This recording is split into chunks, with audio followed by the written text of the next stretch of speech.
Rebonsoir à toutes et à tous, merci d'être encore avec nous pour cette deuxième partie du 20e épisode de La Base. Et c'est le moment maintenant d'accueillir notre invitée. Bonsoir Sandrine Rousseau. Bonsoir. Merci d'être avec nous. Mais c'est un plaisir. Comment allez-vous ? Moi très bien. Vous êtes ici à Bruxelles, vous n'habitez pas très très loin, mais quand même. Quand même, à 1h30 de route, quand même, je suis venue exprès pour vous. C'est oui. vrai, merci beaucoup voilà. pour ça. Mais vous êtes de Lille, c'est ça ? Oui, tout à fait. Vous êtes, on va faire un petit peu connaissance. Je suis de Lille et puis je vais bientôt habiter Paris, mais oui. Ah, vous allez rejoindre Paris, rejoindre la capitale. Bon, un transfert presque obligé, on a l'impression aussi quand on est une personnalité politique. C'est plus facile en tous les cas. Merci en tout cas d'avoir fait la route pour nous, pour venir parler avec nous de la présidentielle française, de la place du féminisme, de l'écologie aussi dans cette présidentielle. Avant d'aller plus loin dans nos discussions, on va aussi faire un petit peu connaissance pour celles et ceux qui ne vous connaîtraient pas éventuellement et aussi pour en savoir un peu plus sur vous aussi, Sandrine Rousseau. D'abord, personnellement, vous êtes professeur d'économie à l'université de Lille, c'est bien ça ? Oui, je martyrise des étudiants et des étudiantes. Vous êtes une prof plutôt S'il y en cool. A parmi les là, il va y avoir des règlements de compte dans le chat. Très mauvaise Allez, la loi de la main invisible d'Adam Smith. Donc ça, c'est votre carrière professionnelle. Donc vous êtes professeur d'économie à Lille. Et puis vous avez une carrière politique. Alors, vous êtes une écologiste chez Les Verts. Vous êtes complètement révélée au grand public d'une manière encore plus générale lors de la primaire, là, il y a quelques mois, la primaire des Verts. Vous étiez ici au second tour face à Yannick Jadot. Vous avez perdu au deuxième tour. Avant cette primaire-là, c'est quoi la carrière politique de Sandrine Rousseau en quelques mots ? En fait, j'étais au sein d'Europe Écologie Les Verts, j'ai été numéro 2 du parti, j'étais secrétaire nationale adjointe, j'étais porte-parole et puis j'ai même eu un seul mandat qui était au Conseil régional Nord-Pas-de-Calais à l'époque. Et il se trouve que j'ai dénoncé des violences sexuelles à l'intérieur de mon parti, ce qui n'a pas été complètement simple puisque c'était 1 an avant MeToo, que nous étions les premières quand même un peu à faire ça et donc ça a été ultra violent. Et du coup, j'ai arrêté la politique, j'avais décidé d'arrêter définitivement. Pendant 4 ans, je me suis mise en pause, j'ai créé une association d'entraide de femmes de victimes de violences. Et au bout de 4 ans, j'ai décidé de revenir. Voilà. Un retour positif aussi avec cette place en seconde position lors de la primaire, en tous les cas, la primaire des Verts. Il y a eu une vraie dynamique quand même autour de vous. Oui, et puis vous êtes révélé aussi... Alors des fois vous avez été aussi fortement critiqué, vous avez été attaqué parce que quand on devient un peu plus visible, forcément aussi il y a les critiques qui vont avec. Mais si aussi je vous demandais un peu votre carrière politique, c'est parce que, alors toi Clémence, pour rappel, tu es doctorante au Centre d'études de la vie politique, tu t'intéresses et tu travailles aussi beaucoup sur la carrière et sur la place des femmes aussi en politique. Quand on est une femme en politique, il faut le dire aussi, c'est quand même un parcours qui est beaucoup plus compliqué que pour des personnalités, pour des hommes en politique. Oui, c'est clair, et pour plusieurs raisons. D'abord, il y a peu de femmes encore, c'est très loin d'être la majorité entre femmes et hommes en politique. Bon, déjà, parce qu'il y a les stéréotypes de genre qui persistent, c'est-à-dire que vous allez être considérée des fois comme trop féminine si vous performez la politique avec des attributs qu'on considère comme féminins, à la fois trop masculine si vous essayez de vous conformer à la masculinité du monde politique. Des fois, on va vous cantonner à des matières qu'on considère comme plus féminines. Ça, c'est un premier point. Ensuite, c'est vrai que la politique, en fait, c'est comme les autres secteurs, c'est-à-dire que le travail domestique est toujours principalement pris en charge par les femmes et donc vous avez moins de temps pour vous engager politiquement. Il y a aussi... parfois dans les partis c'est très compliqué d'imposer des femmes candidates et donc certains partis préfèrent payer des pénalités plutôt que de respecter les lois sur la parité. Et il y a aussi l'idée que le monde politique valorise des qualités qui sont considérées comme masculines. On va beaucoup valoriser la masculinité, c'est-à-dire le leadership de l'homme fort, et d'autant plus en France où on a ce système semi-présidentiel. Et donc là, c'est plus compliqué pour développer une forme de leadership un peu plus inclusif. En fait, et donc c'est très compliqué puisque le leadership politique est associé à la fois aux hommes et à la masculinité. Ça rend le parcours plus compliqué pour les femmes politiques, c'est sûr. Et si je vous parlais aussi du parcours politique de Sandrine Rousseau, alors sans évidemment revenir plus que ça, je vous renvoie plutôt vers un podcast réalisé par Lorraine Bastide, un podcast qui s'appelle La Poudre. Elle vous a interviewé assez longuement, et donc si vous voulez en savoir plus sur la carrière politique de Sandrine Rousseau, mais aussi sur la personnalité, sur la personne de Sandrine Rousseau, je vous invite à écouter ce très bon podcast. Pour achever nos présentations, on le mentionnait un tout petit peu là sur la primaire des Verts. tout le monde avait parlé à ce moment-là d'une surprise lorsque vous étiez arrivé deuxième, juste derrière Yannick Jadot, la surprise un peu de cette primaire des Verts. Vous étiez passé tout près finalement d'être la candidate des Verts pour cette présidentielle, avec un peu plus de recul maintenant, quelques mois après cette primaire. Comment est-ce que vous voyez ce moment? Est-ce que c'est un moment qui était fabuleux, très positif ou pas, ou est-ce qu'il y a encore un peu d'amertume de ne pas avoir réussi à finalement gagner cette primaire? Comment est-ce que vous voyez tout ça quelques mois après? C'était un moment absolument fabuleux quand même, parce que tout le monde me mettait à 2%, il s'est vraiment passé quelque chose, il y a eu un enthousiasme incroyable, il y a eu des centaines de personnes qui nous ont rejoints, c'était une équipe hallucinante, on n'a pas du tout fait de la politique comme d'autres font de la politique, on n'avait pas d'organigramme, on avait un floranigramme, on avait des graines, des pollens, il y avait une effervescence partout, toutes les personnes qui voulaient participer à tout ce qu'elles voulaient, et en fait ça a été aussi un moment de démocratie dans l'équipe. Et il y a beaucoup de nostalgie d'ailleurs de ce moment-là dans l'équipe. Et là, on va essayer de retrouver ça au moment des législatives, juste après la présidentielle. Donc c'est à la fois un moment de très enthousiaste, puis un moment de dur, parce que cette espèce de coup près à 49, évidemment, c'est un chiffre qui est à la fois très fort et compliqué à gérer, parce que 49, c'est à 1000 voix près. Donc on se dit, c'est vraiment pas grand-chose. Et en même temps, c'est énorme d'avoir fait ça déjà. Donc voilà, c'est des sentiments toujours un peu ambigus. Mais surtout, je pense que la dynamique, et ça, moi, c'est ça qui me fascine beaucoup depuis, c'est que la dynamique ne retombe pas, quoi. Et donc, j'ai l'impression qu'il y a vraiment une envie d'un discours politique très différent, d'incarnation politique très différente, et puis de faire de la politique très différemment. Et pour Emma, c'est un foulard. Voilà. Oui, j'ai vu en effet dans le chat passer la question autour du châle ou du foulard. Voilà. Et voilà. Très bien. Passons maintenant donc un peu au vif de notre sujet. Sandrine Rousseau, vous vous êtes donc engagée, alors là maintenant derrière Yannick Jadot, en tout cas en soutien de Yannick Jadot dans cette course à la présidentielle, après la primaire des Verts, puisque c'est donc lui qui l'avait emporté. On va revenir là-dessus et on va s'interroger aussi au fil rouge de nos discussions à la place de l'écologie dans cette campagne présidentielle. Mais avant tout cela, j'ai une première question tout de même. On le mentionnait aussi un petit peu en parlant de Yannick Jadot, en parlant de la gauche française d'une manière plus générale. On est à 6 jours de l'élection présidentielle. Nous ici dans cette émission La Base, on a un petit peu la noble intention, en tout cas l'ambition d'intéresser un public plutôt jeune à la politique et un public qui est parfois un peu distant de la politique. Est-ce que vous pensez déjà sur cette campagne électorale-là que c'est un bon exemple, que cette campagne électorale participe à intéresser un peu plus les jeunes à la politique ou pas ? Cette campagne présidentielle 2020. Je crois moyennement en fait. Je pense que le taux d'abstention va être majeur. Il va sans doute être plus important que n'importe quelle autre présidentielle. Et puis j'ai quand même l'impression que les jeunes, là, commencent un peu à s'intéresser autour de la candidature notamment de Jean-Luc Mélenchon. Mais pour l'instant, ils étaient plutôt dépités et démoralisés. Et moi, ceux que j'avais rencontrés dans la primaire, il y en avait plein qui venaient me voir en disant mais en fait vous êtes la dernière chose qu'on essaye parce que sinon on n'a plus confiance, quoi. Et donc je crois qu'il y a une demande chez les jeunes que vraiment on renverse la table et qu'on arrête cette espèce de politique dans laquelle ils se retrouvent pas du tout, quoi. Mais est-ce que cette campagne aussi, elle a un problème, cette campagne numérique? Mais oui, elle a plein de gros problèmes. Il y a des candidats qui l'ont qualifiée de campagne pourrie, quoi. Par exemple, on pense à Jean Lassalle. C'est horrible. Comment vous la qualifieriez-vous, cette campagne? La campagne du désespoir, c'est atroce. C'est-à-dire qu'on a quand même Zemmour, on s'habitue, mais c'est affreux. Il n'est pas dans l'arc républicain ni démocratique. Il a été visé par 8 femmes, par 8 témoignages de femmes pour agression sexuelle. Il a des propos d'un racisme inouï. Il a une haine en lui qui est incroyable. Il ne parle que d'immigration d'islam. Mais comment... Est-ce que la France va à ce point-là mal pour qu'on en soit là? Et en fait, la réponse à cette question, c'est oui, déjà, la France va pas très bien. Mais en plus, comme il y a beaucoup d'abstention, en fait, ceux qui restent pour voter, ce sont des gens qui sont mobilisés sur les questions racistes et xénophobes. Et là, moi, c'est pour ça que j'ai envie de réveiller les jeunes, mais pas que des jeunes, parce que dans ma campagne des primaires, il y avait vraiment plein de gens, y compris des personnes de 50, 60, 70, j'ai même eu 95 ans, qui sont venus et qui n'allaient plus voter. Et de réveiller tout ça en disant, mais oui, d'accord, vous êtes désespérés, vous êtes dans votre canapé, vous avez l'impression que le monde va si mal que c'est même plus la peine de vous bougez. Et je comprends ça, parce que moi-même, je suis comme ça des fois. Mais là, allez, on y va, on bouge et on y va ensemble. Et puis, c'est parce qu'on mettra tous les pieds dans la porte qu'on va... Et simplement, là, vous mentionniez aussi, à titre d'exemple, Éric Zemmour. Est-ce que vous pensez, simplement comme ça, qu'un candidat comme Éric Zemmour, par exemple, devrait être empêché de pouvoir se Mais bien sûr, mais Marine Le Pen aussi. Marine Le Pen, elle a un visage plus présentable, mais à la fin, ce sont les mêmes réseaux, les mêmes idéaux. Vous pensez qu'il devrait être empêché de se présenter à une élection ? Oui, parce qu'on ne peut pas se présenter à une élection, à l'élection d'un pays dont la devise est liberté, égalité, fraternité, et être en permanence contre cette devise, notamment sur la question de l'égalité. Ça n'est pas possible, en fait. C'est contre la République. Donc pour moi, il n'y a même pas de sujet. Ça ne devrait pas avoir lieu.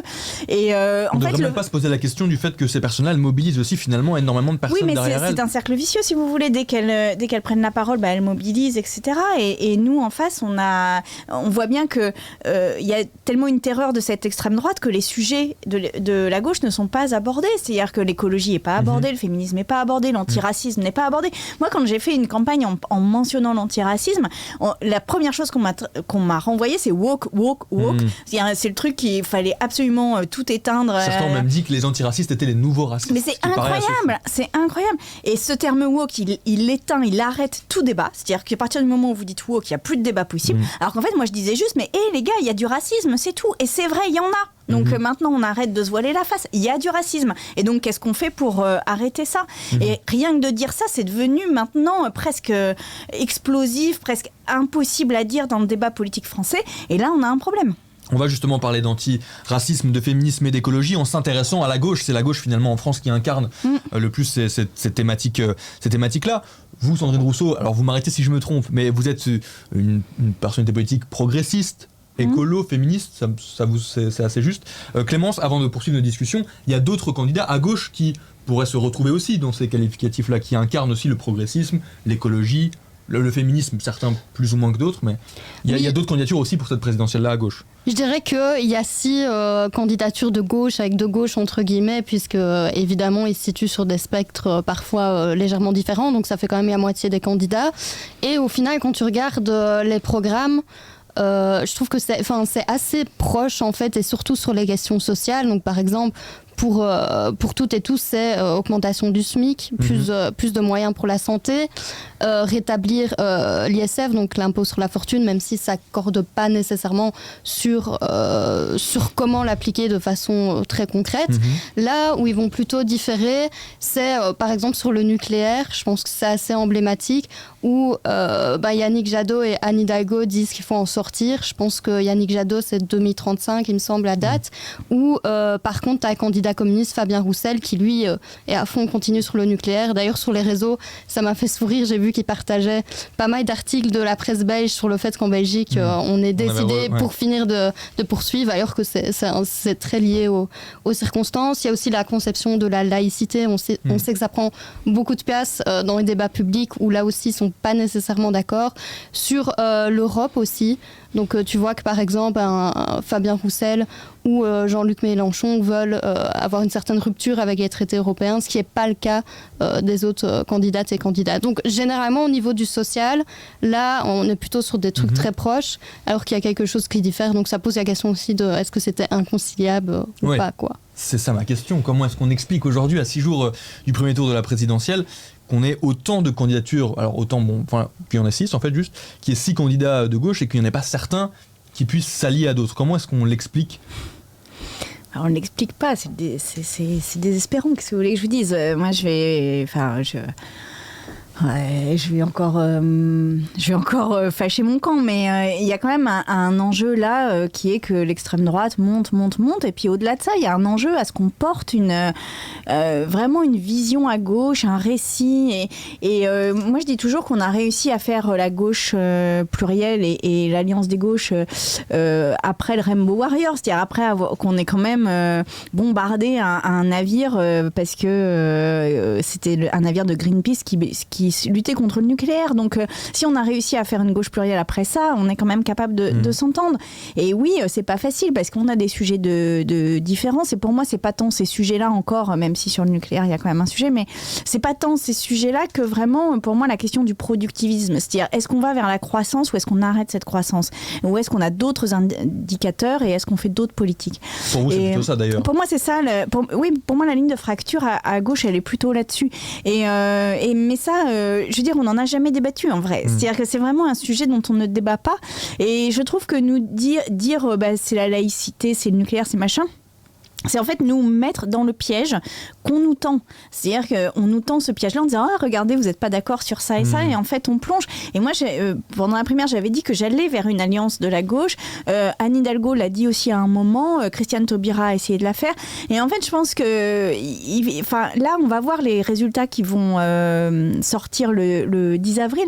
Mais il ne me semble pas complètement impossible qu'on soit exactement dans la même situation qu'en 2017. Et finalement, ça voudra dire qu'on n'aura rien appris de 2017. Et moi, en tous les cas, si je reste là, si je continue cette politique que je n'avais pas prévu de recommencer, mais si je continue, c'est aussi pour après ça, dire on arrête ça, parce que ça n'est pas possible d'élection en élection de se retrouver piégé dans les mêmes, dans les mêmes stratégies, quoi. Mais aujourd'hui, vous avez incarné une dynamique lors de la primaire des Verts. Vous avez quand même aujourd'hui un certain poids, des gens qui vous font confiance, qui avaient confiance en vous, qui ont voté pour vous. Aujourd'hui, Jean-Luc Mélenchon est celui à gauche qui est le mieux placé. Vous avez toujours été en faveur d'une union de la gauche. En tout cas, vous militez encore là ce soir pour cette union. Pourquoi est-ce que vous ne dites pas aujourd'hui, moi je vais voter Jean-Luc Mélenchon dimanche et j'appelle ceux qui ont cru en moi, qui croient en moi, à voter Jean-Luc Mélenchon parce que c'est celui qui a le plus de chances de déjouer le pronostic d'un match Macron-Le Pen. Pourquoi est-ce que vous ne faites pas ça ? Parce que déjà, on est à 5 jours du scrutin, que moi, je me suis engagée dans un processus de primaire et aller jusqu'au bout, donc j'irai jusqu'au bout.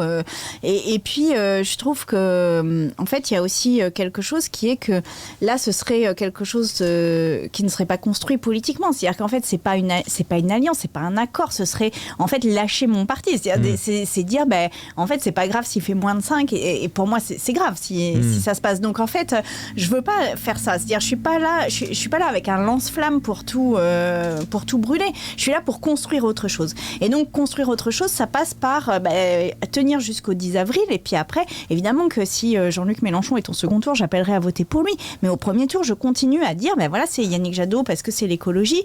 Et sur le fond, vous n'avez même pas plus d'accord, vous n'êtes pas plus proche de Jean-Luc Mélenchon que Yannick Jadot sur le fond, parce que vous avez porté un projet de rupture, vous, à la primaire des Verts. On a l'impression que Yannick Jadot, c'est plus un projet de compromis. Plus que un Jean-Luc Mélenchon qui, lui, pour le coup, je suis un peu à mi-chemin des deux, en vrai. C'est-à-dire, je ne suis pas non plus à 100% d'accord avec Jean-Luc Mélenchon. Il y a des trucs qui piquent chez Jean-Luc Mélenchon. Sur l'Ukraine, il y a eu des trucs quand même qui ont piqué. Politique internationale, plutôt. Voilà, mais pas que. Enfin, il n'y a pas que là-dessus, mais voilà, il y a des trucs qui piquent. Et puis, il y a des trucs aussi qui sont moins évidents pour moi dans ce qui est porté par Yannick Jadot des fois. Mais je veux dire, c'est pas pour autant que je suis à 100% proche de l'un ou de l'autre. C'est-à-dire, je suis sur une position intermédiaire, je pense, et c'est pour ça aussi que ce sera important pour la suite. Ok, très bien. Alors on va évidemment maintenant passer aussi au fond des sujets. On va parler d'écologie pour commencer, parce que finalement ce que vous réclamez, en tout cas on a l'impression avec les Verts mais aussi d'autres candidatures à gauche, c'est plus de justice climatique et plus de justice sociale également. Alors en parlant d'écologie justement, aujourd'hui grosse actualité d'écologie avec le 3e volet du dernier rapport du GIEC qui est sorti. Et pourtant, alors sans revenir forcément sur tout le fond de ce rapport-là, mais ça illustre quand même aussi très bien un problème qui se pose aussi dans cette campagne présidentielle, c'est l'absence quasi totale de l'écologie dans les débats de cette campagne présidentielle. Comment est-ce qu'on l'explique ça simplement ? Comment est-ce qu'on explique qu'on ne parle pas plus d'écologie dans cette campagne présidentielle ? On l'explique par plusieurs facteurs, déjà parce que je crois qu'il y a un déni de la crise écologique, c'est-à-dire qu'on ne veut pas voir, comme c'est une crise qui appelle des changements de comportement, on ne veut pas les voir, et il y a une partie des personnes qui s'accrochent à leur SUV comme des naufragés à leur radeau, quoi. Enfin, je veux dire, il y a un refus d'obstacle de la crise écologique, et puis je pense que chez nous, il y a aussi une difficulté à parler de ça d'une manière qui suscite l'intérêt en fait et qui suscite l'action et pas juste l'angoisse. Et ça, je pense qu'il y a tout un travail à faire sur comment on parle de cette crise écologique pour réveiller les consciences et faire en sorte qu'on bouge.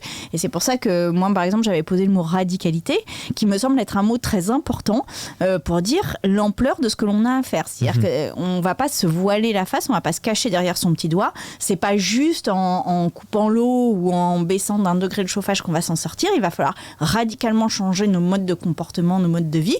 Et ça, il faut le poser dans le débat politique. Il faut le poser. Après, les électeurs votent ou votent pas, très bien, mais on a, j'ai envie de dire, la responsabilité morale que de le poser. Oui, il va falloir changer. Voilà. Petite question dans le chat de Bouge 2105, est-ce que la question écologique, vu son importance, ne devrait-elle pas dépasser ou se détacher du clivage classique gauche-droite ?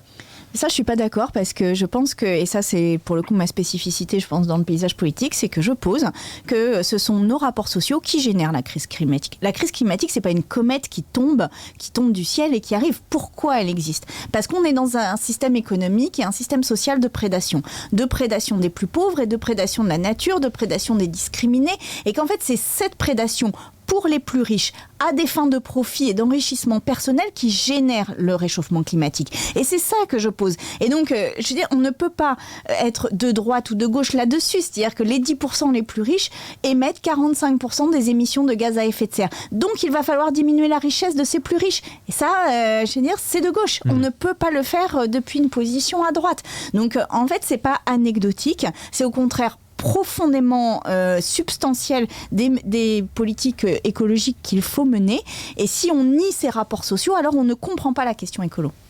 Avant de continuer aussi et de venir peut-être sur des propositions qui sont faites par les Verts, pourquoi est-ce qu'on ne parle pas d'écologie dans cette campagne présidentielle ? Clémence, est-ce que ça veut aussi dire que c'est un sujet qui n'intéresse pas ou peu les Français ?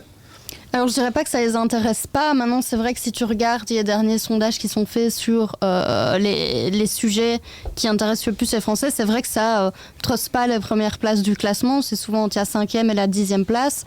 T'as plutôt au début les questions, par exemple, de santé, les questions évidemment de sécurité, immigration, parce que c'est ce que les personnes voient le plus et entendent dans le débat public. Évidemment, ça remonte un petit peu plus quand même chez les jeunes. Et là, tu as la question du pouvoir d'achat qui, ces derniers mois, est vraiment passée devant. Je pense que c'est vraiment la banalisation en fait du discours d'extrême droite. Et récemment, il y a une politologue qui s'appelle Frédérique Matonti qui a sorti un livre très intéressant qui s'appelle « Comment sommes-nous tous devenus réacs ?» et elle montre dans l'histoire des idées politiques comment l'extrême droite a vraiment mis son chemin et imposé en fait au final ces sujets, quoi.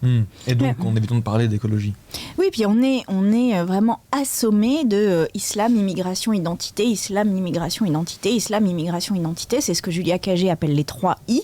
Et on est vraiment, il y a une sorte de lavage de cerveau là-dessus. Et ils ont réussi à imposer ces thématiques-là parce que ça fait 10 ans qu'ils travaillent. C'est-à-dire, ça fait 10 ans qu'ils posent leurs mots et ils posent leurs concepts dans le débat politique. Et nous, à gauche, on refuse ça. C'est-à-dire que quand aujourd'hui on parle d'impôt, c'est comme si c'était quelque chose de scandaleux, alors que l'impôt, c'est le premier outil de la solidarité. Quand on parle de diminuer la richesse des plus riches, ben oui, c'est un projet de gauche. Enfin, pardon, mais ça fait partie des fondamentaux. Quand on dit de moins consommer, on ne parle pas des gens qui n'ont pas d'argent. On parle des gens qui sont dans le gaspillage et dans une consommation excessive, une consommation de positionnement social. C'est de gauche. Donc, quand on dit qu'une société écologique, c'est une société de l'éducation, une société de la culture, une société donc de biens immatériels qui n'émettent pas de carbone ou peu, eh bien, on est dans un projet de gauche et d'émancipation. Donc, c'est ça qu'il nous faut reconquérir, c'est ce terrain-là sur lequel il nous faut aller. Ce week-end, on a entendu parler d'écologie lors du meeting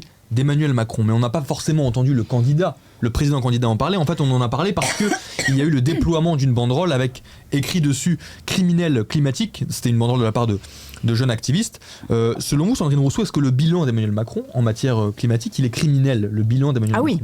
Ah oui. Pourquoi ? Il est criminel parce qu'il ne prend pas le virage que l'on doit prendre. Et c'est ce qu'a dit le GIEC, ce dernier rapport du GIEC, c'est que toute tonne de carbone que l'on émet aujourd'hui aggrave le problème. Donc on le sait, c'est écrit, on le sait. Ça veut dire que tout projet qui ne vise pas explicitement, de manière radicale et importante, à diminuer nos émissions de carbone est un projet criminel, c'est tout.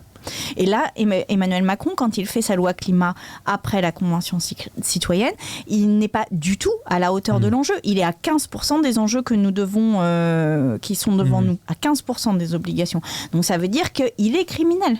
Pourtant, tout avait bien commencé, on a l'impression, au début de son quinquennat, avec sa phrase, sa déclaration Make Planet Great Again, et puis avec la nomination ensuite de l'écologiste Nicolas Hulot, qui à l'époque en tout cas était très apprécié aussi de la part des Français, qui avait ensuite lui décidé de démissionner parce qu'il estimait que voilà, qu'il n'était pas à la hauteur, qu'il ne se satisfaisait pas d'une politique de petits pas en matière écologique. Mais au départ, c'était prometteur. Est-ce que vous y avez cru au tout départ aux promesses écologiques, climatiques d'Emmanuel Macron ? Non, j'y ai jamais cru parce qu'en fait, il n'interroge pas les rapports sociaux. C'est-à-dire des promesses écologiques qui ne disent pas qu'il faut encadrer les riches et diminuer les inégalités, une politique écologique qui ne dit pas qu'il faut diminuer la quantité de très grosses voitures et voire la quantité de voitures tout court, c'est une politique écologiste de packaging.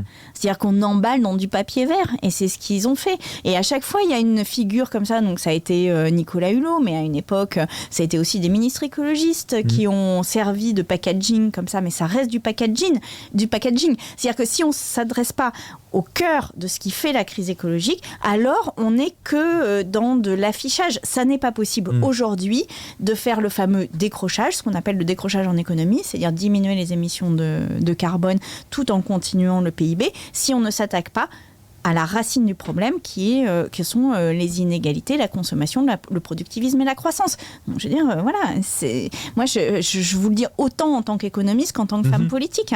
Et ça n'est pas être particulièrement révolutionnaire que de dire ça. Tous les économistes qui s'intéressent un tout petit peu à l'environnement vous le diront. Et tous les chercheurs et chercheuses sur le climat, etc., vous le diront. Aujourd'hui, on ne peut pas garder le même modèle et faire en sorte qu'il n'y ait pas d'émissions de carbone. Ça n'existe pas. Mais est-ce que ce modèle-là, on peut le faire accepter aussi à une classe plus populaire, à des gens aussi qui sont plus défavorisés ? Par exemple, utiliser moins la voiture, par exemple, ça peut aussi passer en ne baissant pas forcément le prix de l'essence, ça pourrait décourager certains à prendre la voiture, par exemple. Est-ce que tout cela, ce nouveau projet de société, en rupture avec l'actuel, est-ce qu'on peut le faire entendre aussi à des personnes qui sont plus défavorisées ? Et si oui, comment on fait aussi ? Écoutez, ce que j'ai mis dans le débat pendant la primaire, c'était des mesures qui étaient radicales, qui n'étaient pas forcément faciles, et sont venues dans la primaire énormément de gens qui étaient soit au RSA, soit au chômage, donc des gens plutôt en précarité et en vulnérabilité sociale. Et ils et elles sont venus parce que précisément, on les prenait pas pour des imbéciles, quoi. C'est-à-dire que moi, je trouve que quand on a un discours comme peuvent l'avoir des concurrents que je ne citerai pas, qui disent non, mais on va continuer les barbecues tranquilles et la voiture et tout ça, en fait, ils ne sont pas dupes. C'est pas parce qu'ils sont pauvres qu'ils sont dupes de la crise climatique. Au contraire, ils sont éco-anxieux exactement comme tout le monde et ils savent aussi qu'il va falloir changer des choses. Et le truc, c'est que moi, ce que je dis, c'est que on fait ça, on change radicalement nos modes de vie, mais par contre en protégeant les plus pauvres. Évidemment. Mais par contre, il va quand même falloir changer, y compris pour les plus pauvres. Ça n'est pas vrai que ça n'est qu'aux riches de le faire. Ce projet de rupture, est-ce que vous estimez que Yannick Jadot le porte assez fort aujourd'hui, assez fortement ? Est-ce qu'il est assez en rupture avec le projet de société qui est celui d'Emmanuel Macron, par exemple, actuellement, en matière d'écologie ? Ou est-ce qu'il pourrait aller plus loin ? Il est quand même en rupture avec le projet d'Emmanuel Macron, parce que sinon, il n'y aurait rien du tout. Mais non, il est en rupture avec le projet d'Emmanuel Macron. Après, moi, je ne porterai pas les choses de la même manière, mais ça s'est vu dans cette campagne. Et si j'en ai été sortie, je pense que c'est aussi pour ça. Donc voilà, bon tact. On verra qui a raison à la fin. J'aimerais faire une petite séquence un peu spéciale aussi pour changer un peu le rythme de notre émission. C'est une petite séquence là que je voulais un peu plus courte. La séquence, alors je l'ai inventée juste avant l'émission, Sandrine Rousseau. Elle s'appelle le On s'en fout pas. Je vais vous faire référence à des petites choses qui ont marqué la campagne, l'actualité de la campagne ces dernières semaines, ces derniers mois. Vous devez donc simplement me dire si on s'en fout ou si on s'en fout pas. Et vous avez droit à quelques petits mots, une petite phrase pour développer un petit peu, mais pas beaucoup plus. C'est une séquence qu'on veut plutôt courte. Vous allez, tout le monde, enfin peut-être pas tout le monde, mais on pourra y revenir ensuite, mais c'est sûr et certain que vous allez savoir à quoi je fais référence, puisque c'était lié de près ou de loin à vous, à votre campagne, etc., etc. Alors première chose de cette petite séquence, le on s'en fout pas, est-ce qu'on s'en fout ou est-ce qu'on s'en fout pas du plat préféré des Français ? Non, on s'en fout pas. Vous voyez pourquoi je parle de ça? Oui, parce que moi j'ai dit que c'était le couscous. Pourquoi j'ai dit que c'était le couscous? Parce que ça permet à la fois d'avoir un plat vegan si on veut être végétarien ou vegan, et en même temps de limiter la quantité de viande. Ça permet d'avoir un truc multiculturel, ça permet d'avoir un truc complètement universel. Et voilà, et que moi en plus familialement c'est vraiment le plat qu'on mange le soir de Noël, ce qui est quand même pas complètement attendu dans les familles. Voilà. Et en fait, c'est vraiment génial comme plat. Voilà, donc on s'en fout pas. Est-ce qu'on s'en fout ou est-ce qu'on s'en fout pas du pronom Yel? On s'en fout pas. Je pense qu'une des manières de dépasser les dominations, c'est de dépasser le genre. C'est-à-dire de ne pas être catégorisé homme-femme et au contraire de dépasser le genre et que ça n'a plus d'importance. Donc Yel, ça y participe. Bravo à celles et ceux qui l'ont inventé. Est-ce qu'on s'en fout ou est-ce qu'on ne s'en fout pas d'être une personne déconstruite? On s'en fout pas du tout, mais en fait on se fout de rien dans ce qu'on dit.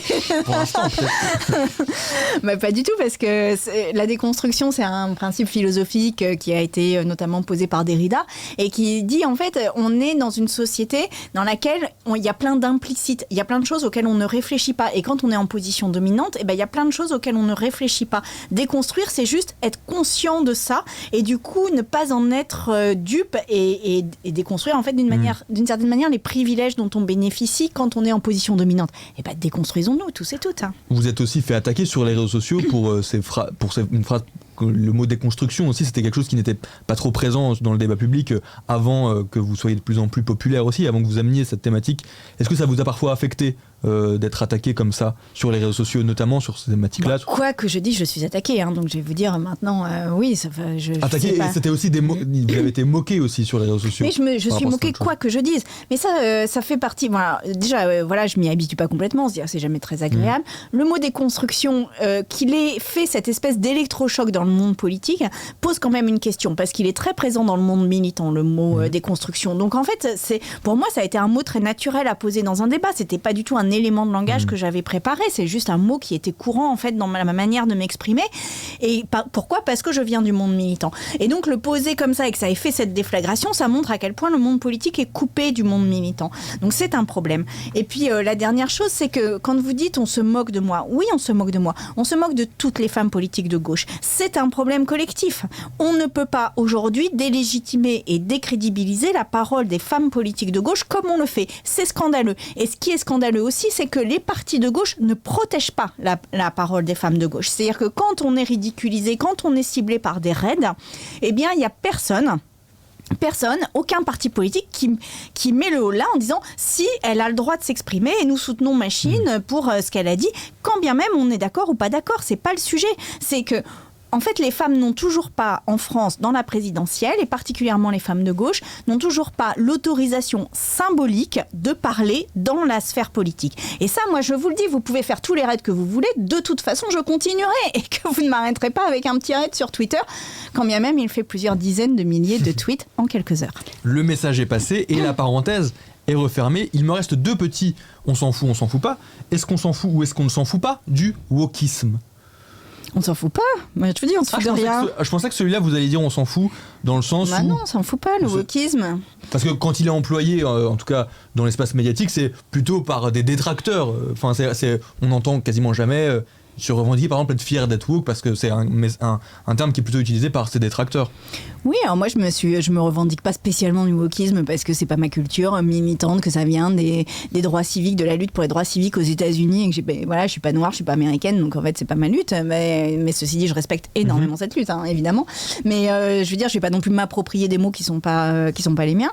Mais pardon, mais ceci dit, être woke, c'est quand même être éveillé aux discriminations et aux inégalités. Oui, on doit l'être. Et donc, si vraiment c'est le mot que vous nous envoyez comme une insulte à la tête, je vous dis oui, je suis woke. Il n'y a pas de problème. C'est pas ma culture militante, tout ça, mais quand même, j'ai pas de problème non plus à m'en revendiquer. C'est-à-dire que si pour vous c'est une insulte, alors je le suis. Et je le suis au nom de toutes celles et ceux que vous insultez derrière ce mot-là.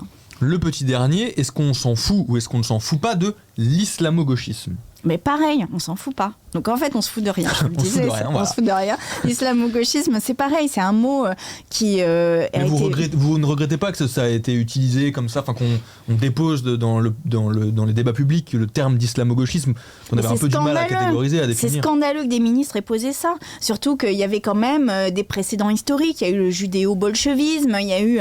Et en fait, à chaque fois qu'on pose des mots comme ça, ce sont des moments, des périodes de tension sociale et d'exacerbation, d'augmentation du racisme, de la xénophobie et des discriminations. Donc c'est scandaleux que des ministres aient pu le faire. Voilà, donc on s'en fout pas. Maintenant, pareil que pour woke, si vous voulez me traiter d'islamo-gauchiste, traitez-moi d'islamo-gauchiste et je me revendiquerai de l'islamo-gauchisme. Il n'y a pas de problème. Parce que derrière, ça protège les personnes qu'on attaque de la même manière. Mais franchement, le débat politique mérite mieux que ça, quoi. Merci et bravo Sandrine Rousseau d'avoir joué le jeu de cette petite séquence.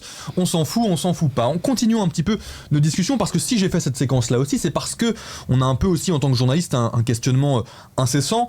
Comment est-ce qu'on arrive à reconnecter les citoyens avec la chose politique, avec aussi les représentants politiques? Comment est-ce qu'il faut parler de politique? Et donc si je vous dis ça, c'est parce que j'aimerais aussi savoir quel est votre projet à vous pour essayer de réenchanter les citoyens à la démocratie et au fait de voter tout simplement, à l'exercice démocratique. Est-ce que vous, par exemple, vous êtes favorable à une proposition qui est celle plutôt de la France Insoumise, par exemple, d'aller vers une 6e République, ou est-ce que vous estimez que la 5e République, actuellement, elle est efficace et elle fonctionne bien? Pas du tout. Donc oui, ça fait partie des points d'accord que j'ai avec LFI. Oui, il faut aller vers une 6e République, sans aucun doute. Mais j'ai envie de dire que ça suffit pas non plus de poser la 6e République. C'est-à-dire que pour aller vers la 6e République, il faut que les personnes se sentent pouvoir jouer un rôle dans la politique. Et ça peut se passer dès la 5e République. Et là, quelque part, on échoue un peu à créer des dynamiques citoyennes qui soient des dynamiques citoyennes au-delà de juste j'admire une personne, quelle que soit cette personne. Et donc, il nous faut créer pour moi, ça va être un des enjeux des semaines et mois qui viennent, c'est de créer cette dynamique citoyenne qui fasse que les personnes se sentent partie prenante de la politique qui est en train de s'écrire. C'est ce qu'on a fait pendant la primaire. C'est, je crois, ce qui a généré cette adhésion autour du projet. Et ça, je voudrais continuer à le faire parce que c'est pas moi qui peux... Et en plus, vu la position que j'ai, je peux pas tout déterminer et c'est ce que je disais à l'équipe qui m'entourait et qui était vraiment géniale, et bravo s'il y en a, et coucou là s'il y en a dans le chat, mais c'est ce que je disais à l'équipe quand je préparais les débats, par exemple, pendant la primaire et quoi, c'est que je leur disais, mais quand je suis à la table du débat, j'ai tous vos mots, toutes vos paroles qui sont avec moi. Et comme c'était une équipe très diverse de gens qui avaient eu des parcours de vie vraiment très très différents les uns des autres, eh bien j'avais tous ces mots-là, et ces mots-là me venaient spontanément parce que c'était les discussions de la primaire, de l'équipe. Et je pense que c'est ça qui manque aujourd'hui dans le débat politique et dans mon camp en particulier. Je vais le poser même si ça va pas être encore très apprécié, mais c'est qu'il y a une espèce d'homogénéité et sociale et de genre même de l'équipe très proche qui entoure le candidat, qui fait qu'on ne comprend pas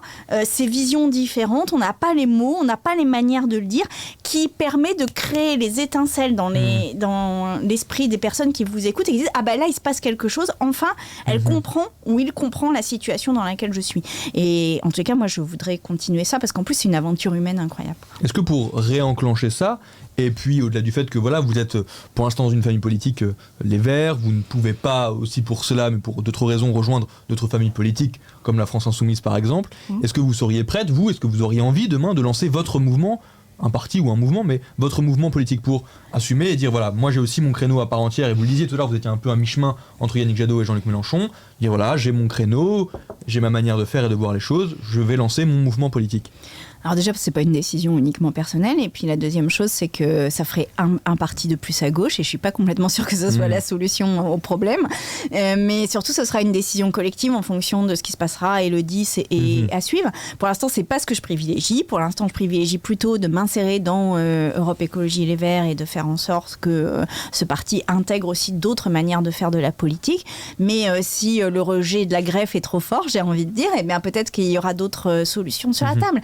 On verra. En tous les cas, ce que je ne veux pas, et peut-être que c'est ça ma ligne rouge, c'est moi je ne veux pas faire de la politique comme j'en vois trop souvent faire, c'est-à-dire une politique où on utilise les gens au moment de tracter, on les utilise au moment où il faut lever la main, mais finalement on ne les considère pas comme des individus politicus, enfin des homo politicus, et donc des gens capables de prendre part réellement à la politique, et ça, et puis par ailleurs, une politique aussi qui fragilise les fragiles. C'est-à-dire qui vraiment se concentre sur les personnes qui ont le capital social, le capital culturel, le capital économique qui leur permet de tenir dans la violence politique. Et ça, pour moi, c'est plus possible. En France, on sent qu'il y a quand même, en tout cas les sondages aussi, dans les enquêtes d'opinion, on sent qu'il y a un certain désenchantement par rapport à la politique institutionnelle et à nos institutions aussi. On le sait, il y a aussi beaucoup de Belges qui nous suivent ce soir. Clément, j'aimerais donc peut-être faire un petit point aussi avec toi pour résumer dans les grandes lignes sur les différences, parce que l'élection présidentielle en Belgique, c'est quelque chose qu'on ne connaît pas finalement comme tel. C'est quoi la différence, les grandes différences de modèle entre le modèle de gouvernance nationale en Belgique et le modèle de gouvernance nationale en France ? Oui, c'est un petit point institutionnel. Mais en France, donc je vais dire qu'il y a deux gros points de différence. Donc en France, on est sur un système semi-présidentiel. Donc on prend un peu des caractéristiques du régime parlementaire et du régime présidentiel. Et donc tu as le Parlement qui exerce le pouvoir législatif, qui vote les lois.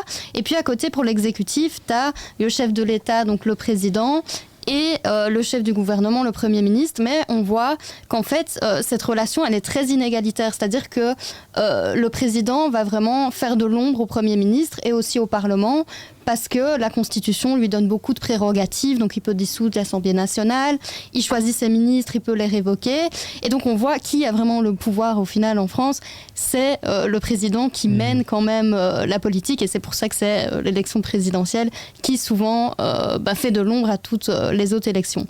En Belgique, évidemment, on n'a pas ça. C'est bien différent. On a une monarchie constitutionnelle, donc tu as aussi niveau législatif le Parlement qui vote les lois. Au niveau exécutif, le chef de l'État, c'est le roi, mais sauf qu'il n'intervient pas de façon directe au niveau politique. Et puis tu as le Premier ministre qui lui vraiment dirige le gouvernement, mais pas tout seul, quoi. Enfin, il est obligé de collaborer, et donc c'est pas du tout comme la figure du président en France. Ça, c'était le premier point. Et le second point, c'est le système électoral.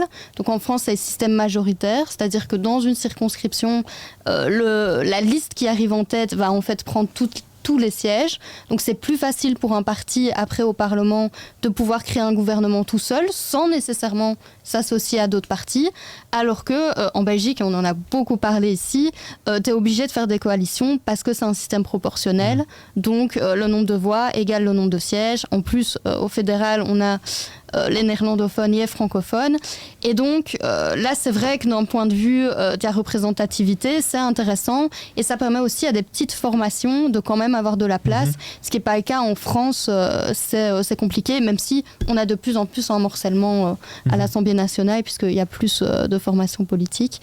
Mais donc voilà, c'est les grosses différences. Et là-dessus, sur ces différences-là, qu'est-ce que vous en pensez, vous, Sandrine Rousseau ? Est-ce que vous pensez qu'un gouvernement représentatif belge, comme on a ici chez nous, est plus démocratique ou plus représentatif en tout cas de la population que le système français par exemple ? Vu les difficultés que vous avez à former les gouvernements, je sais pas, c'est quand même assez difficile de s'enthousiasmer pour le système belge vu ce qui s'est passé ces derniers mois et années. Mais ceci dit, il y a quand même un problème de représentativité du gouvernement, c'est-à-dire qu'en fait en France, si vous avez 50,001, alors vous avez tous les pouvoirs quoi quasiment. Donc on manque de représentativité, et plus que le système belge, moi ce que j'aime bien c'est le système à l'allemande, c'est-à-dire qu'il y a des coalitions qui se mettent en place, et surtout ce qui est très intéressant c'est que ces coalitions doivent être faites sur la base d'un contrat de gouvernement, ce qui clarifie en fait les positions qui vont être tenues, et ce qui vraiment pour moi, honore la démocratie. C'est-à-dire qu'on dit, voilà pourquoi on va le faire et voilà les grandes lignes de ce qu'on va mettre en place. Et ça, en France, on ne l'a pas. Donc, par exemple, même là, le prochain gouvernement, on ne sait pas finalement complètement ce qu'il va faire. C'est-à-dire que certes, il y a eu des programmes politiques, mais dont on sait qu'ils sont quand même assez peu suivis. Et derrière, ils peuvent faire exactement l'inverse. Et puis, voilà, ce sera... Enfin, on n'a plus la main et on n'a plus aucun moyen d'influer sur le cours de cette histoire-là. Mais ça veut aussi dire, alors évidemment, on ne va pas se risquer à faire des pronostics, mais que le système présidentiel français, par exemple, empêche un peu plus, par exemple, typiquement, l'extrême droite d'arriver au pouvoir, plutôt qu'un système. C'est pas vrai, puisqu'elle est très importante. Oui, mais d'arriver au pouvoir, je veux dire, de gagner l'élection et d'avoir 50,01%. Oui, mais ça, pour moi, c'est le grand dilemme de cette Ve République, et c'est même le grand mensonge de cette Ve République. C'est-à-dire, cette Ve République est faite, soi-disant, pour éviter justement les extrêmes d'arriver au pouvoir, sauf que son mode de fonctionnement, que moi j'appelle quand même une république monarchique, enfin, je veux dire, quand on voit Emmanuel Macron dans les ors de la République, dans les on a l'impression d'avoir quand même un roi de France, quoi. Enfin, on n'est pas très loin de ça, qui s'arroge tous les pouvoirs. Là, par exemple, le truc sur la Corse m'a fasciné, c'est-à-dire qu'il dit voilà, on va faire l'autonomie de la Corse. Il n'y a même pas eu de consultation du Parlement, il n'y a rien eu, c'est quand même tout à fait incroyable. Et donc, cette monarchie, enfin cette république monarchique, génère le Front National. C'est-à-dire qu'elle permet une arrogance, elle permet un mépris des citoyens, elle permet d'avoir un mode de gouvernement qui peut être brutal, voire violent pour les catégories les plus pauvres. Et en fait, ça génère derrière le Front National. Donc, c'est pas vrai que notre Ve République protège de l'extrême droite. Au contraire, je pense que son mode de fonctionnement est un des facteurs qui explique la montée régulière des idées d'extrême droite. Une petite intervention sûrement d'un Français dans le chat. Même la Belgique est plus démocratique que nous et en plus, ils ont Jean-Claude Van Damme. En effet, c'est vrai. Mais ne parlons pas de Jean-Claude Van Damme tout de suite. N'en parlons même pas tout court ce soir. En fait, ce n'est pas du tout le sujet de nos discussions. Mais pour en revenir aussi à cette élection présidentielle en France, et avant dans quelques minutes de conclure nos discussions, je vous entendais dire combien cette élection était importante et que de la vie de nombreuses personnes en dépendait aussi de cette élection. Prenons justement aussi le cas des personnes les plus précaires, celles dont la vie dépend particulièrement en fait du résultat de cette élection. On a l'impression que la gauche ne séduit plus vraiment la classe populaire. Est-ce que vous, les plus défavorisés, est-ce que vous rejoignez ce constat-là ? Et si oui, ou en le nuançant, comment est-ce qu'on fait ? Comment est-ce que la gauche peut faire pour réussir à mobiliser davantage ? La gauche, une partie de la gauche a fait une erreur que je trouve historique, qui est d'aller vers de la gouvernabilité. C'est-à-dire qu'il fallait que la gauche apparaisse comme en capacité de gouverner. Et au titre de cette capacité à gouverner, elle a complètement lâché les idéaux de gauche. Et ça, pour moi, là, il y a une faute historique d'une partie de la gauche. C'est quoi, par exemple, les idéaux de gauche abandonnés ? Par exemple, sous le mandat Hollande, on en a eu plein. C'est-à-dire quand on fait la déchéance de nationalité, quand on fait la loi travail, quand on met en concurrence les lignes SNCF avec des bus, donc privés, on casse un peu le service public, on revendique pas l'impôt comme outil de solidarité, et puis on dit que être français, ça se mérite, ce qui quand même est un discours de droite, quoi. Donc en fait, quand on fait ça, on ne positionne pas un discours à gauche qui soit radicalement différent. Et on ne parle pas aux classes populaires, parce que c'est pas vrai que les classes populaires, elles attendent juste leur beefsteak en fin de semaine. C'est pas vrai, ça. Pour moi, à la fois, il y a plein de gens qui ont d'énormes problèmes d'argent. Évidemment. D'énormes. Mais c'est pas pour autant que leur vie se résume à ça, quoi. Et c'est pas pour autant que on ne doit pas respecter l'endroit où ils sont. C'est-à-dire qu'à la fois, on doit leur donner avoir un modèle qui les protège, qui fait qu'ils sont plus riches qu'ils ne le sont actuellement, qu'ils peuvent plus manger, qu'ils peuvent plus se déplacer, etc. Mais donner aussi avoir un modèle où ils ont une place dans la société. C'est pas qu'une question de revenus, c'est pas qu'une question d'augmenter de 5 ou 10% le RSA. C'est de leur donner une place dans le système tel qu'il est actuellement. Et tant qu'on ne va pas, par exemple, sur la réduction du temps de travail, en disant là, il y a deux catégories de personnes, en fait. Il y a ceux qui ont un travail et il y a ceux qui n'en ont pas. Et les liens entre les deux sont toujours difficiles à faire. Et donc, la réduction du temps de travail, ça permet d'aller chercher des gens qui sont installés dans le chômage, au sens où ça fait plusieurs mois, voire années qu'ils y sont. Et donc, c'est tout ça qu'il faut aller piocher et poser dans le débat politique, c'est de dire, voilà... On n'a pas de... vous aurez une place dans la société si on partage le travail, si on met des services publics partout, si l'éducation redevient quelque chose d'hyper important, y compris tout au long de la vie. Si la culture, c'est toutes les cultures, c'est pas qu'une espèce de culture élitiste uniquement. Et que ce que vous faites là où vous êtes en culture, c'est de la culture. Voilà. Et c'est tout ça, en fait. C'est ce langage-là qu'il nous faut reprendre et aujourd'hui, on le perd. Clémence, on a tendance à entendre dans les médias ces derniers mois, ces dernières années, que le vote de la classe populaire glisse de plus en plus vers la droite, voire vers l'extrême droite. Un électorat qui était avant majoritairement plutôt tourné vers la gauche plutôt radicale. Est-ce que c'est un constat juste ou pas, ça, qui est parfois dressé ? Oui. De façon principale, oui, maintenant peut-être à nuancer. Donc c'est vrai qu'au XXe siècle, l'électorat plutôt populaire, ouvrier, était très associé aux socialistes, voire à un moment aux communistes, même s'il y avait quand même des diversités et tu avais aussi un électorat ouvrier plutôt conservateur. Et c'est vrai qu'à un moment, vu que la gauche n'est plus parvenue à imposer ces sujets, et l'extrême droite va un peu essayer de créer un nouveau clivage, donc entre les personnes qui seraient les gagnantes et les gagnants de la mondialisation, et les perdantes et les perdants de la mondialisation, dont ces classes ouvrières. Et c'est là que l'extrême droite va pouvoir aller siphonner l'électorat de la gauche. Tout ça, encore, je rappelle, dans un contexte de banalisation du discours. Donc, c'était plus un souci de commencer à voter pour Marine Le Pen, quoi. On a vu aussi apparaître des revendications politiques avec les Gilets jaunes. Et j'aimerais aussi conclure la discussion là-dessus, parce que ça a été quand même un épisode majeur du quinquennat d'Emmanuel Macron. Si demain, l'écologie, en tout cas l'écologie incarnée par les Verts, par exemple, arrivait au pouvoir, est-ce que vous pensez que vous avez un projet qui serait accepté par les Gilets jaunes? Par exemple, on sait que l'une des revendications des Gilets jaunes, c'était la grogne sociale lorsque le prix de l'essence a augmenté, par exemple. Est-ce que vous pensez que ce projet que vous incarnez, que d'autres incarnent, serait accepté par les Gilets jaunes qui, autrefois, avaient des revendications? Bon, déjà, il y a deux choses. La première, c'est que quand on dit le prix de l'essence augmente et on manifeste contre le prix de l'essence, on ne manifeste pas contre le prix de l'essence. On manifeste parce qu'on n'a plus les moyens de vivre. Et donc, c'est la question du revenu qu'il faut poser. Pourquoi ces gens-là n'ont pas assez de revenus, en fait. Et c'est ça. Et si on se focalise sur le prix de l'essence, sur le prix des légumes bio, évidemment, tout sera toujours trop cher. Mais la question, c'est quel est le revenu dont on a absolument besoin pour vivre dignement. Et c'est ça le sujet. Et la deuxième chose sur les Gilets jaunes, ça fait partie de ce mépris dont je vous parlais tout à l'heure, c'est que moi, j'ai échangé beaucoup avec eux, j'ai échangé longuement avec eux pendant la primaire, dans la préparation de cette primaire. Et on a vraiment eu des échanges ultra intéressants et ultra fructueux. Et ça n'est pas vrai qu'ils sont accrochés au prix de l'essence comme on essaye de le faire croire. C'est beaucoup plus global ce qu'ils voulaient. Et leur revendication finalement presque principale, c'était de pouvoir participer à la démocratie. C'est-à-dire le fameux RIC, le référendum d'initiative citoyenne, c'est une demande de pouvoir participer à la démocratie. Vous êtes favorable aussi à ça, par exemple ? Oui, sous certaines conditions, mais oui, bien sûr. Et donc, c'est ça qu'il faut entendre. Et quand on est face aux gilets jaunes, des gilets jaunes, et qui occupent les ronds-points, ces ronds-points qui ont quand même été faits par des maires qui ne savaient pas quoi faire et qui ont fait les ronds-points. Je veux dire, le rond-point, c'est vraiment le degré zéro de la politique.